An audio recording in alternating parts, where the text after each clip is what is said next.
হ্যাঁ বন্ধুরা, দেখুন আরেকটি কেস। পেশেন্টের যা যা কষ্ট ছিল পেশেন্টের মুখ দিয়েই শুনুন, আর পেশেন্ট কতটা উপকার আছে, কতদিনের ওষুধ কে সেটাও শুনুন। পেশেন্টের নাম হচ্ছে সুনীল কুমার দাস, 63 বয়স। এই তার কেস। বলুন আপনার কী কী কষ্ট ছিল, কতদিন ধরে ওই হাতের প্রবলেমটা ছিল, আমার কাছে কতদিন ওষুধ খেয়ে ভালো আছেন, কি বক্তব্য আপনার ভাষায় বলুন। সেপ্টেম্বরের 4 তারিখে আমায় কুকুর কামড়ায়। আমি কুকুরের যে ভ্যাকসিনটা হসপিটাল থেকে নিচ্ছিলাম, 11ই সেপ্টেম্বর যে ইঞ্জেকশনটা দিয়েছিল বাঁ হাতে, সেই হাতটা প্রায় 2 মাসের উপর ক্রমশ ব্যথা হতেই লাগবে। আমি হসপিটালে যখন গিয়ে বললাম, ওনারা বললেন যে আমরা শুধু ইঞ্জেকশন দিতে পারি, এর কোনো ওষুধ আমাদের কাছে নেই, ওষুধ নেই বা ট্রিটমেন্ট নেই, যাও বলে ট্রিটমেন্ট নেই।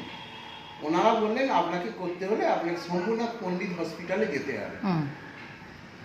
পুজো পড়ে যেতে আমি আর যেতে পারিনি। তারপরে এখন এই গত 2 মাস দেখছি আমি স্কুলের উপর দিকে যদি হাতটা থাকে, তাকে সকালবেলা আর নামাতে পারি। মানে হাতটা একটু দেখান, কি প্রবলেম হতো, কোথাটা ঢাকলে কি হাতটা উপর দিকে করে যদি শুই, আমি আর নিজে থেকে এটা টানতে পারি। আমি এই ডানা দিয়ে টেনে আবার নামাই। এখন অটোমেটিক বাঁ হাতটা নিচে নামানো যাচ্ছে। এখন বাঁ হাতটা আমি মাত্র 1 সপ্তাহের ওষুধ খেয়েছি। 1 সপ্তাহ ওষুধেই আমার কাজ করেছে। সেই জন্যই আমি আমার খুবই বিশ্বাস এসে গেছে। হোমিওপ্যাথিতে এতটা কঠিন কেস, 4 মাসের কেস, অনেকটা তাড়াতাড়ি আপনি সুস্থ হয়ে যাবেন। আপনার ভালো আপনি মোটামুটি হোমিওপ্যাথি বিশ্বাস করতেন আগে? আমি হোমিওপ্যাথ খেতাম না। আমার এই পাশে ডাক্তারবাবু বসা থেকে আমার পাশে শালি প্রথম ট্রিটমেন্ট করে, তার উপকার পেয়েছি। আমার বউ এসেছিল, তার মাথার যন্ত্রণা নিয়ে, সেও উপকার পেয়েছি। তখন আমার একটু চেতন হলো, তখন এমন সময় আমার শালার বউ আসলো, এসে তার ব্যাপারে করতে আমার বিশ্বাস হতে, তখন আমি আসি। আপনার ডাক্তারবাবুর ওষুধ 1 সপ্তাহ গ্রহণ করার পরেই আমার মোটামুটি সুস্থ হয়ে গেছে। আপনি হোমিওপ্যাথি ওষুধ এখন পুরোটাই সুস্থ, হাত সেটা তোলা নামা কিছুই করতেন না।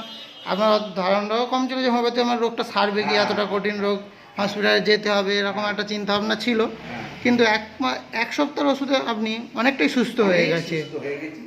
যার জন্য আমি আবার দ্বিতীয় সপ্তাহে একদম নির্মূল করার জন্য। আপনি কি বলবেন, হোমিওপ্যাথিতে রোগ সারে না রোগ সারে না? রোগ সারে, খুব ভালোভাবে সারে দেখলাম আমি। হোমিওপ্যাথ যেসব মানতে হয়, যেমন কোনো মানে কি বলে খাওয়া দাওয়া, সেরকম আমার কোনো রেস্ট্রিকশন নেই। পেঁয়াজ টক এইসব জাতীয় কোনো কিছু খাইনি। পেঁয়াজটা সেরকম অসুবিধা বারণ থাকেও না। আমি আমার মানে মেনে চলতে আমার ঝট করে ধরে নিয়েছি। ধরে নিতে আমি যথেষ্ট উপকার পেয়েছি। আমরা হোমিওপ্যাথির প্রতি আস্থা এসেছে, এখন ভরসা এসেছে। Thank you homeopathy, thank you গুরুজির সাফল্যতার জন্যে আমার আজ এই সাফল্যতা। Thank you Guruji.